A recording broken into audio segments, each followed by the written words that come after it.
sorry ka na yan, Teo. I'm sure he's already prepared for this. He just doesn't know what I'm going to actually bring out.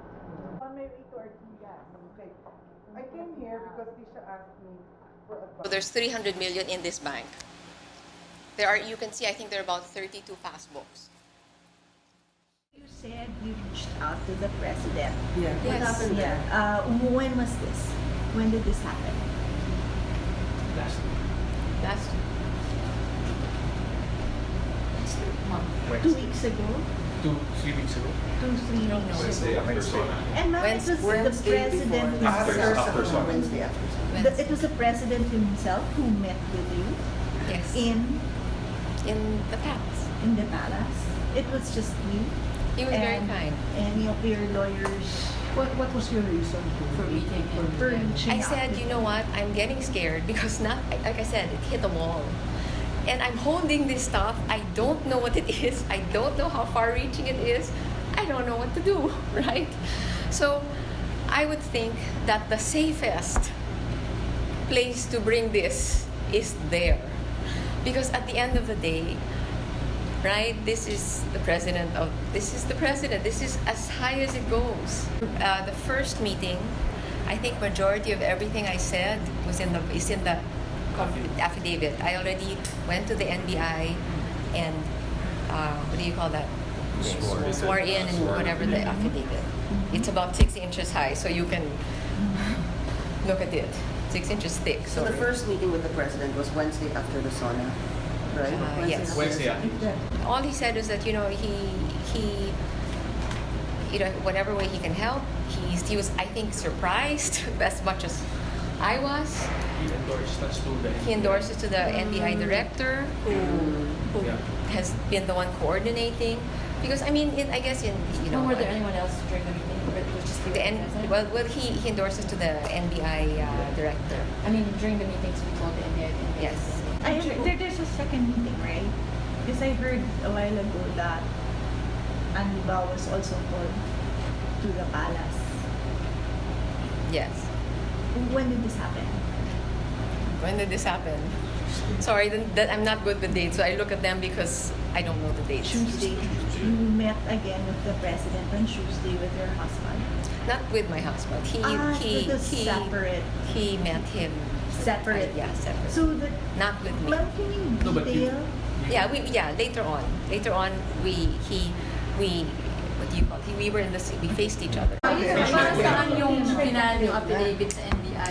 What good will it do if we can't? So for whatever legal purpose may serve, because at least we have the backing or the services of the NBI in helping us to uncover or to trace this the source of these funds. And at least at the minimum, like I said, at least it's on paper that I don't know any of this stuff. I found things that you see before you. I found passbooks. I found properties that I had never heard of, but apparently belonged to Andy because they had his name.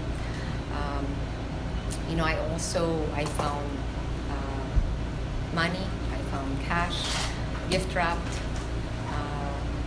things like that, things of the sort. And I, in all honesty, did not know what they were. Right? I did not know what they were. I got to a point where I realized that these things could actually be items of question. They could be things that could get my children in trouble, me into trouble. And, again, as I said, we're estranged. You really wonder. I look at these things and, you have deposits that are below, 400,000, 500,000, and they're done almost every day. So these are things that, I'm not a lawyer, I am not a banker, but they're enough to really kind of make you panic. I really, really feel that this should not be in my house, right? That really, I don't know what it is, but it doesn't belong in my house, okay? I don't want anybody to think I am complicit. I have nothing to do with this because, again, who's gonna believe, right? I live under the same roof, even if we're estranged. On a very practical level, two levels, I guess. The first level is a practical one. Now, if I don't come out and say that I'm not complicit, because again, who will believe me that I don't know anything, right? You live in the same house. That in many ways what will happen if both their parents, right, are charged or whatever? What's going to happen to my kids? That's the bigger, for me, the bigger question. The other level is a very, I guess, a more pedagogic one where I do want to teach them that, again, it's you have to, at some point in your life, you really do have to walk the talk. And this, for me, is one of them. And even if you're alone, you pick courage not because it's easy, but because it's worth it. Because at least I can stand tall and straight and say, you know what, I didn't do any of this stuff. I don't know what's going to happen, but at least me and my kids, we didn't do any of this stuff.